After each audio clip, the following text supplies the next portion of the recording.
As I'm sure many of you guys probably remember, Call of Duty used to be the pinnacle of first-person shooters. Known for its gritty campaigns, wildly popular multiplayer game modes, as well as its various other modes such as zombies and survival. Call of Duty quickly became a staple in many gamers' rotations due to its ever-growing popularity, mixed with its fun gameplay. Whether you're 15 or 50, I'm positive that you've played Call of Duty or at least heard of it. I mean, it's been everywhere. TV advertisements, brand collaborations, hell, your favorite band might have even had a song put in Call of Duty. What I'm trying to get at is that Call of Duty in many ways is a larger-than-life game and has built and destroyed their cult-like following throughout the years. In today's video, we're going to be taking a dive into what happened to Call of Duty and find out just where everything went wrong, as well as reminisce on the glory days of the franchise. Make sure to grab a snack and get comfy, because we're going to be taking a trip through the highs and the lows of Call of Duty. Humble beginnings. I think it's important to start at the beginning, and for that, we'll need to hop in our time machines and head back to the year 2002, when development on the first Call of Duty began. It was the mid-portion of 2002 when a small company only consisting of 21 employees was founded. This company would be none other than Infinity Ward. Many of the original team members had worked on the very popular and successful game Medal of Honor Allied Assault, which had released on January 20th, 2002. This team would go on to start production on the first installment of the Call of Duty franchise, simply titled Call of Duty. Before the game was even out for a year, reviewer scores were in, and Call of Duty was a hit, winning multiple Game of the Year awards, as well as being ranked the 6th best computer game of the year by Computer Games magazine, which at the time was a big deal. Believe it or not, magazines used to be cool. The success of the first game would breathe life into the following release, Call of Duty 2, which was announced in 2005, as well as Call of Duty 3, which came out in the following year in 2006. One big thing that was different about Call of Duty 3, however, was now we had the introduction of another development studio, which would later become the fan favorite Treyarch.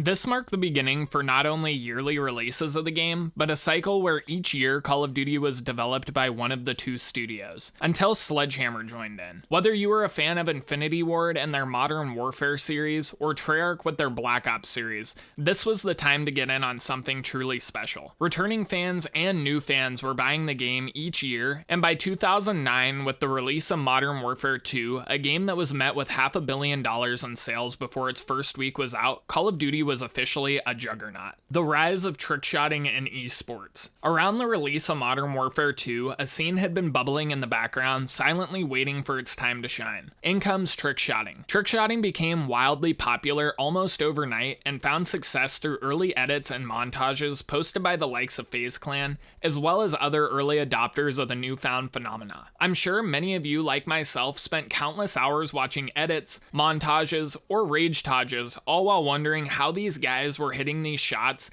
and dreaming of joining one of the various gaming clans. This was the next step forward for Call of Duty, as it went from just being a game to being a culture. Gamers from all walks of life were trying to get in on the action. Running adjacent to the trickshotting scene, the professional side of gaming was on a rapid incline. People started making actual money from their skills in-game. By 2013, the first COD Champs was held in Los Angeles, California. By this point, it was almost every player's dream to be on a professional Call of Duty team. Call of Duty was inescapable. Cracks in the foundation. Riding high off the 2012 release of Black Ops 2, it was expected that the next release would be even better. I mean, who's to blame for thinking that? To this point, it seemed like every year Call of Duty was further improved, both mechanically and graphically, meeting if not exceeding fans' expectations. To the dismay of many fans of the series, Call of Duty Ghost released and was met with major backlash from fans of the series. Despite Ghost's relatively adequate critic ratings, fans weren't happy with the game. In my opinion, this was the start of a different view of Call of Duty. While I personally think Call of Duty Ghosts was misjudged, I can see where the hate came from. There were so many concepts that this game tried to adopt that fans never even asked for. It felt like a slap in the face for some. While on the surface, this was nothing more than a bad Call of Duty,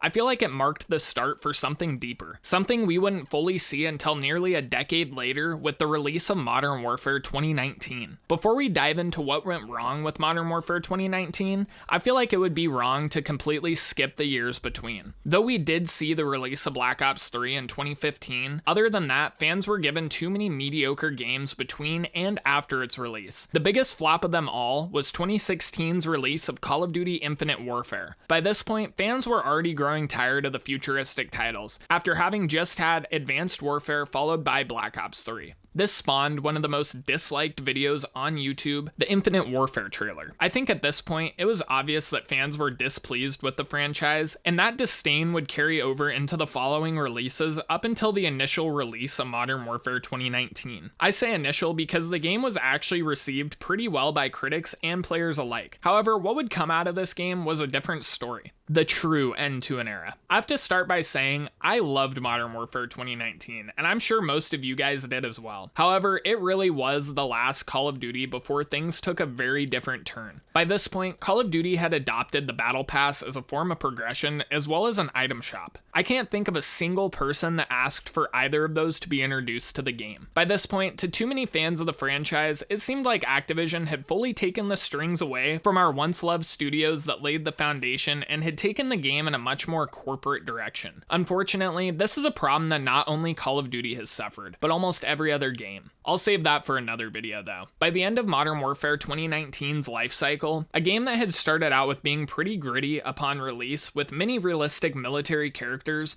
was now full of ridiculous cosmetics, weapon skins, and even a battle pass. Almost nothing was unlockable by this point. Skins and such were locked behind an in-game currency or a battle pass that you had to buy with actual money in order to get the special cosmetics. I would argue that supply drops were a better alternative to this. I know, that's a hot take, but look at it this way. With supply drops, everybody at least had the chance to grind the game to unlock almost every, if not all, cosmetics in the game. If you made it this far into the video, I want you to leave a comment saying either Team Supply Drop or Team Battle Pass with a brief explanation as to why. Fast forwarding to present day Call of Duty, it's honestly saddening and something that I wouldn't have imagined when I was playing Modern Warfare 3 as a kid. We now have a game that's on the brink of being more of a Fortnite clone than a Call of Duty title. At least Fortnite initially released as a funny loose style game, so I don't think anyone can hold that against Epic Games. It's a completely different story for what Activision has done to Call of Duty. I think many players would be a lot less pressed about the game if they didn't still try and market it as a realistic, immersive first-person shooter. Overall, Call of Duty has been on the decline for many years, and to be quite frank, I'm sad to see it dying the slow death that it's dying. What was once a game that united and brought people together from all over the world has now decayed into a playable punching bag. It will take nothing shy of a miracle to save Call of Duty at this point. Well, I hope you guys enjoyed today's dive into the rapid rise and subsequent fall of Call of Duty. If you agree or disagree with any of the topics that I brought up in today's video, definitely make sure to leave a comment. I'm always down to have a discussion. I'd like to give a big thank you to everyone that's been tuning into my videos. YouTube has always been a dream of mine, so to actually make videos, even if it's just for a few people, is something special. As always, if you guys have any video suggestions, make sure to let me know in the comments below. Anyway, I hope you guys have a good one.